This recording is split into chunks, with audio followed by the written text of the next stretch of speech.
Lucu ya.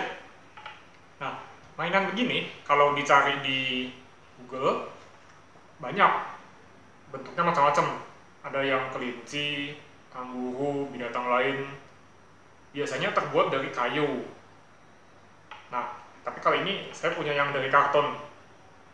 Nah, tapi bagaimana dia bisa berjalan seperti ini? Apa rahasianya sehingga bisa bergerak seperti ini? Kalau diperhatikan, mainan ini cuma karton biasa, cuma ada kakinya bisa gerak. Nah, bagaimana bentuknya dan kakinya ini membuat dia bisa berjalan seperti ini?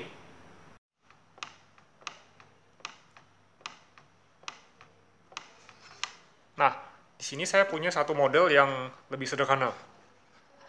Ini dalamnya kelihatan. Di sini saya pakai poros kawat buat kakinya. Ini pembatas untuk gerakan kakinya. Kalau diperhatikan, bagian bawah kaki ini membentuk sebuah lengkungan. Jari-jarinya lumayan besar nih, 15 cm. Jadi ini satu lengkungan, lalu dibagi dua, kaki depan, kaki belakang.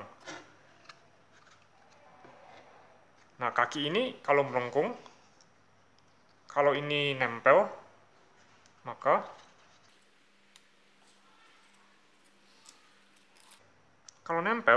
dia cuma jadi seperti udah goyang. Dia cuma bergoyang di tempat. Nah, gerakan goyangan ini yang menentukan periodenya adalah pertama, jari-jari kelengkungan ini, yang kedua, masanya. Coba misalnya kalau saya tambah pemberat.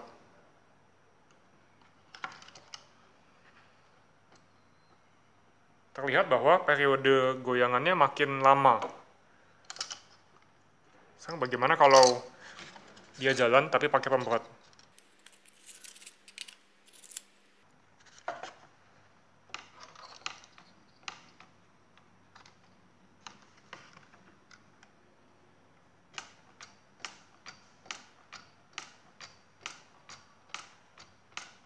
Nah, terlihat gerakan goyangan depan belakangnya makin lama.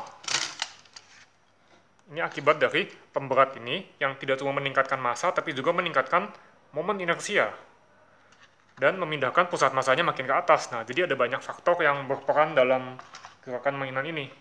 Misalnya kalau saya pemberatnya cuma satu, dia berat belakang.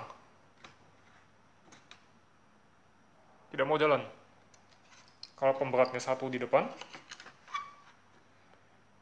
tidak mau jalan juga. Nah, jadi bagaimana sebenarnya rahasianya? Seperti tadi, dia akan gerak ke depan dan ke belakang.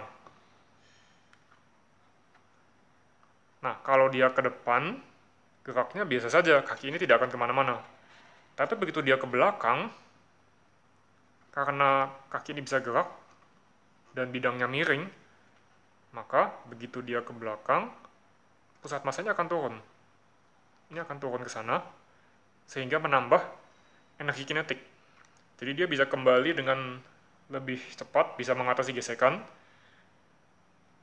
lalu kakinya akan menutup lagi, lalu ke belakang lagi. Ketika ke belakang, badannya turun sedikit,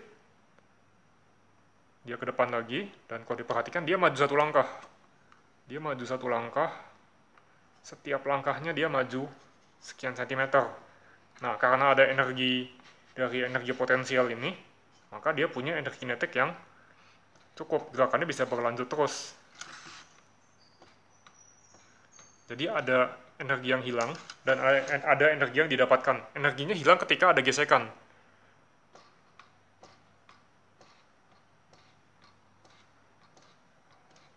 Nah, kalau diperhatikan setiap kali dia berubah posisi, terutama pas ke belakang, dia akan menggesek sedikit. Waktu turun, mungkin akan menggesek sedikit atau tidak.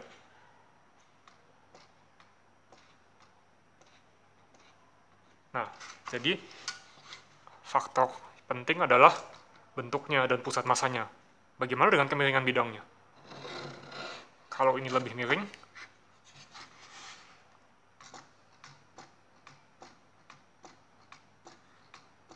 Ya, tentu saja ada kemiringan yang pas. Kalau terlalu curam nanti jatuh. Tapi kalau terlalu datar dia mungkin masih jalan tapi ada batasnya. Kalau dia terlalu datar nanti setiap langkah penambahan energi kinetiknya kurang. Nah, sekarang kita coba bagaimana pengukuran kecepatan kalau sudutnya berbeda.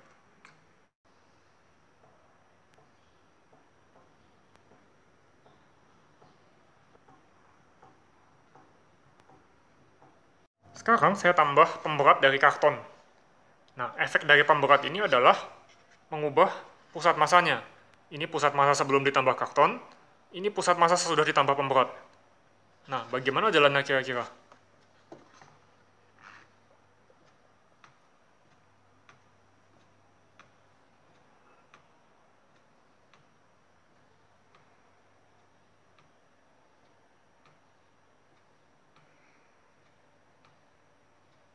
Ternyata menjadi jauh lebih lambat.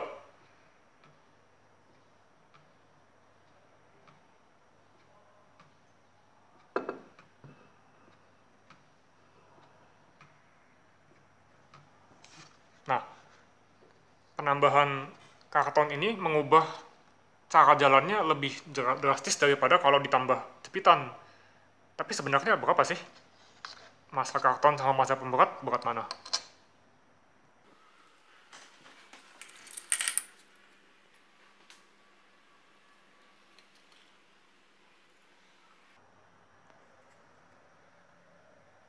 Massa karton ini sekitar 10 gram, 11 gram. 11 gram.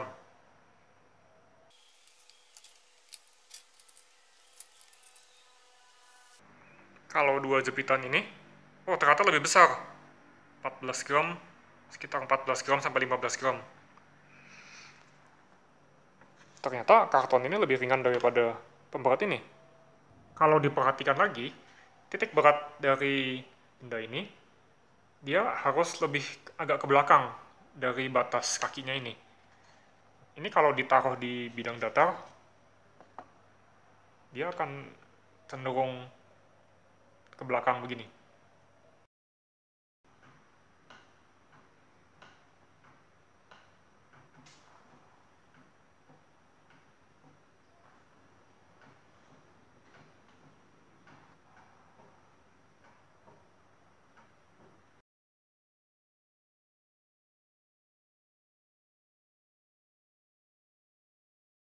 Terlihat di sini, dengan dipasangnya pemberat, kecepatannya makin lambat, hampir setengahnya.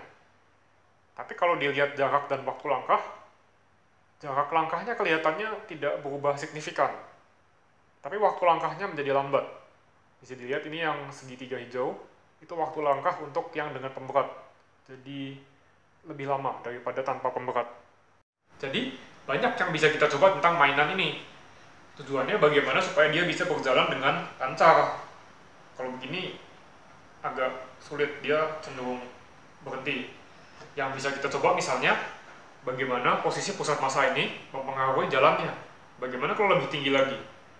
Lalu dia kan agak ke belakang. Nah, berapa jauh dia ke belakang? Bagaimana itu akan berefek terhadap jalannya? Lalu radius kelengkungan kaki ini. Lalu momen inersianya atau massanya. Nah, itu banyak hal yang bisa kita coba.